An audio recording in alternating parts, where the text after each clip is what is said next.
Hey everyone, how you doing today? My name is Matt Jarbo. This is 3 Buck Theater, and we're going to be talking about Venom. Not Venom 2.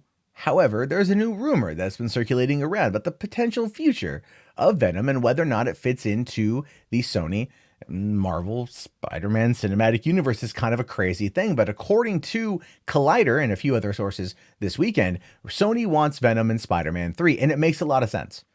It makes a lot of sense. The original rumor was that Deadpool was going to be coming in, but that doesn't make any sense at all, because why would they, them being Disney, want to give away that character to Spider-Man even though everybody wants it? It would be good to start off in a team-up movie and then go from there. Again, extending the contract with Sony, extending the contract with Tom Holland, which is all things that I believe is going to happen and that fans really, really, really want.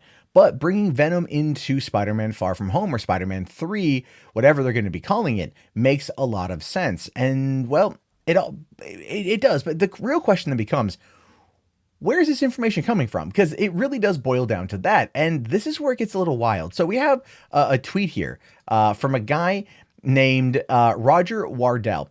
And Roger Wardell says here, there are no plans to add Deadpool in an MCU Spider-Man 3, but Sony desperately wants Tom Hardy's Venom in this movie.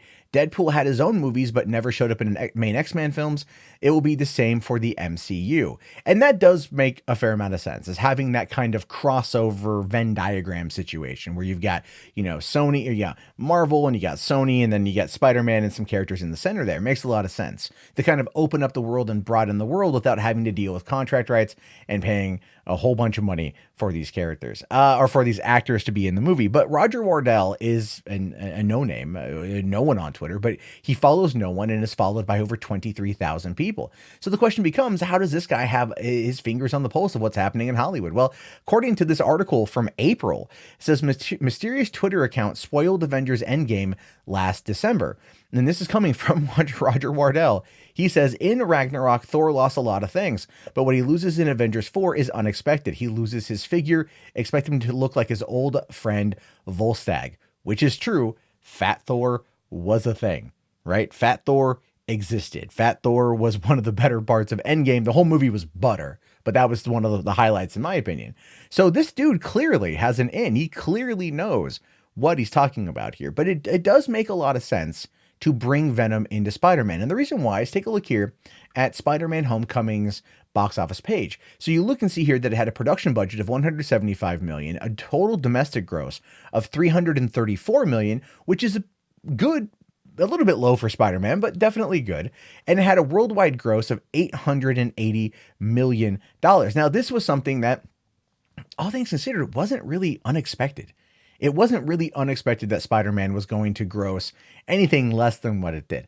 I was under the impression that it was going to crack $1 billion, and I still believe Far From Home will do that, especially coming off of Endgame, getting that slingshot effect, as well as the emotional arc that's going to be following Peter into that film, which I think a lot of people are going to go to just to see what happens next. They've literally got the market cornered on that front. But going over here to Venom's Box Office Mojo page, we can see here that it had a budget of $100 million, so $75 million less than Spider-Man. And I do recall, I think it had more of a $90 million budget, but they maybe, I don't know, whatever it is.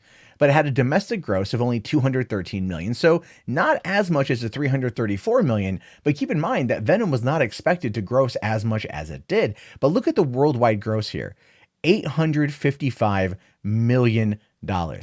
Right, with $641 million of that being the foreign box office, and only $545 million from Spider-Man Homecoming being the foreign box office. So what happened? How is it that Venom, a single one-off, one-shot character in this regard, would gross so much more money overseas? The thing killed it in China. It killed it in China, whereas Spider-Man Homecoming didn't as much.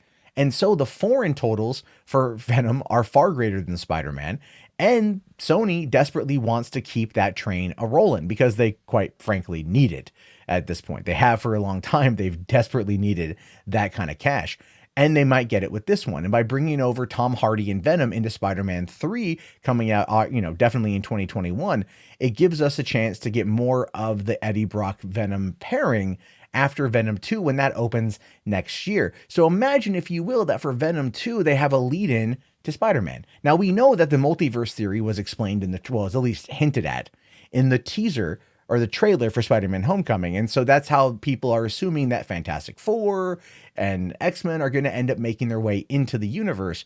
And that same could be said for this. The same could be said for bringing Venom over into this world. What if it's all a multiverse thing? I hope they don't do that, to be honest with you. I just hope that during everything that's gone on, he was in San Francisco, totally unrelated.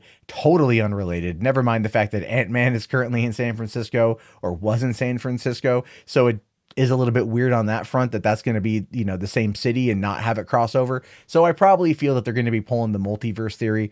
And like I've said with that before, all they have to do is just establish it once and then never talk about it ever again. And I think fans will be okay with it, provided they get to see their favorite characters on screen, similar to the ending of Endgame, which is still brings chills to my body to think about that scene because it is so freaking cool. So yeah, Venom popping up in Spider-Man 3 makes a lot of sense. Having the Sony Spider-Man universe be its own thing with just Peter Parker being the conduit to the MCU also makes a lot of sense, and I believe I've talked about that being probably the most realistic approach to it before. And it just seems to be that's what they want. I mean, obviously Pascal is still overseeing the project, even though she's got a first look deal over at Universal. This is still her baby, and I guarantee you that she is going to extend the contract with Marvel, because at this point, if she doesn't extend the contract with Marvel, she loses control of Spider-Man. It goes back to Sony. It goes back to like Tom Rothman. So yeah, for Amy Pascal to continue to survive, it's in her best interest to expand the deal with Marvel, putting Tom Holland in more films. But what they got to do, and this is where Kevin Feige should ultimately play hardball, is to go, look, you've made money on Venom, which was good. You made money on Spider-Man, which was good. You're going to make more money on Spider-Man Far From Home, which is even greater. But let's merge some stuff together.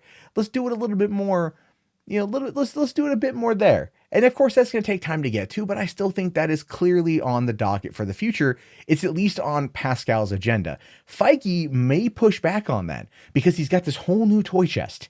He's got this whole new toy chest to play with.